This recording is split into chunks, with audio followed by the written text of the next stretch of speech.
Hey, welcome to another video. I've had this Tesla Model 3 Performance for about a year now, and a few months ago I purchased Tesla full self-driving supervised outright, banking on the fact that we would get it here in the Netherlands and Europe soon. We got it. I've been driving around with it for quite some time now, and I've gathered some useful experience with things that I like and dislike. Join me for a short ride. I'll give you a couple of impressions, tell you exactly what I like and what I don't like, and whether I would buy this again, go for the subscription, or not drive it at all anymore and just do it myself to drive it, because I really like to drive and this is a nice car to drive yourself. If you're new to the channel, please subscribe. Roll skates. I have been using it now for a couple of weeks.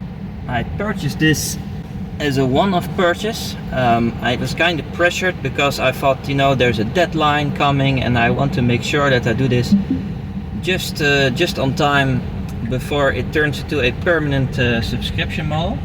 And then I'm happy that I did it, because it's really nice to have this software and to know that you'll never need to pay for it and that it's always yours and it stays with the car. I believe it increases the value of the car also. But driving this around, my key observations is that I think it is fantastic. It's state-of-the-art software and it works really well. There's just a couple of instances where I'm not super happy with it. For example, when we get to a stop sign, it really takes its time before it crosses and makes its move. Here you can see with the bicycles, we could have gone. Now also we could have gone again, but it's super careful and super secure, and that's a good thing. But once you have traffic behind you, and in a natural flow of traffic, the cars that are coming are not expecting that, and this sometimes has led to scary situations where I'm worried that somebody might hit me from behind. Yeah, and that is. Let me adjust my camera a bit. That is the thing that scares me the most about FSD, to be quite honest. Aside of that, it's been performing really well. I've also noticed that when I'm on the highway, here the limit is 60 and we're going to 30 now. It adjusts really well. It takes good care of the traffic bumps. Sometimes it drives faster than I normally would on such roads.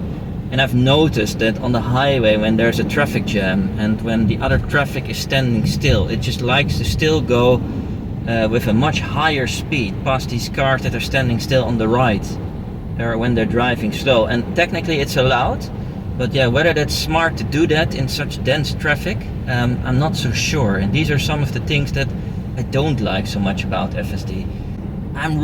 I got this Tesla Model 3 Performance because I really like to drive it myself, but I can clearly see a couple of use cases now why I would be using this FSD more often in the future.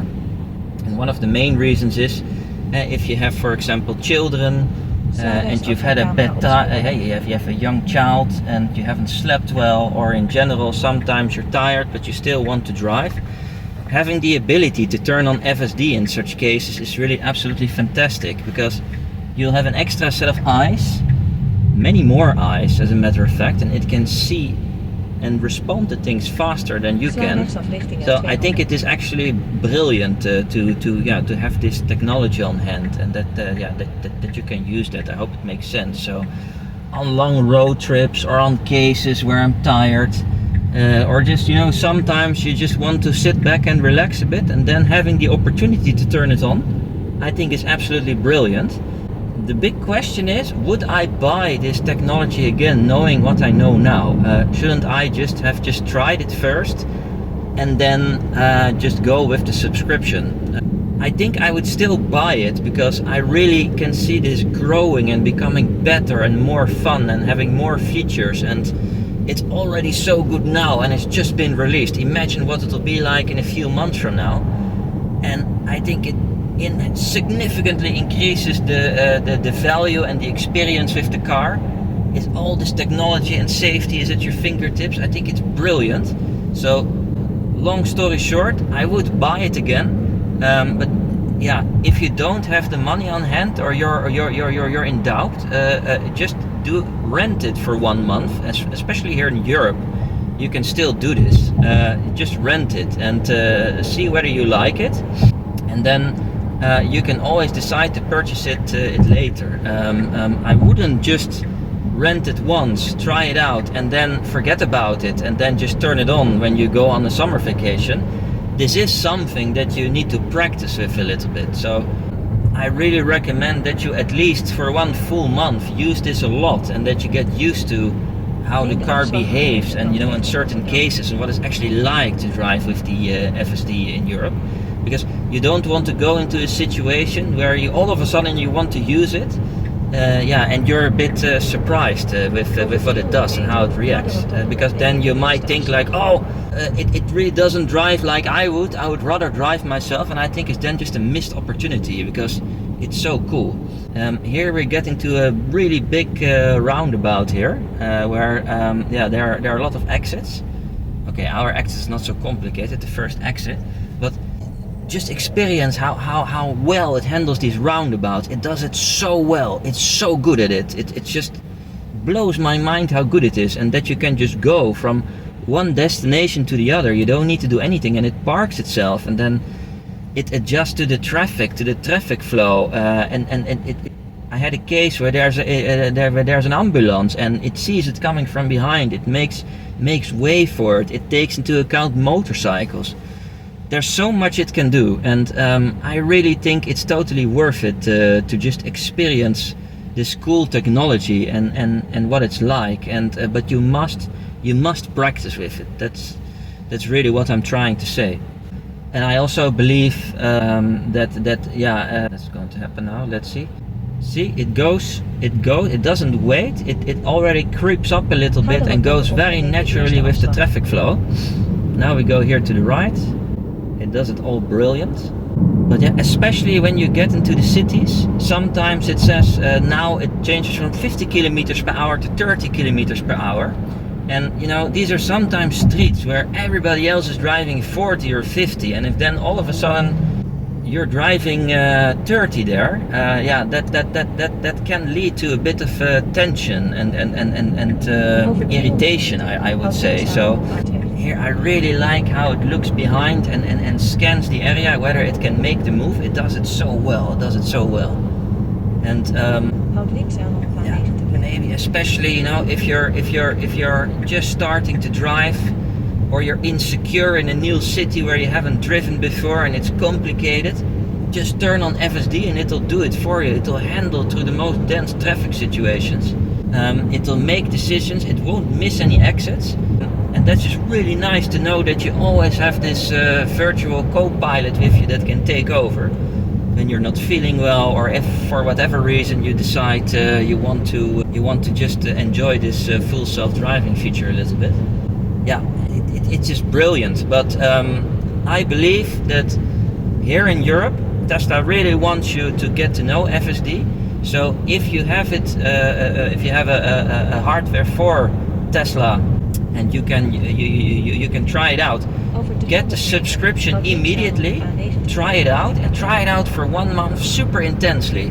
And if then you like it, and you have the money, I would say just buy it, because it will increase the value of your car, the residual value, and it's so much fun and so nice to have. And it's something that I believe will not depreciate in value, but will increase in value over time. And I really want you to experience it. But get the subscription, see how much you like it. If you don't like it, then you always have this subscription option available. But then practice with it a little bit, and then if you really like it, just go ahead and buy it.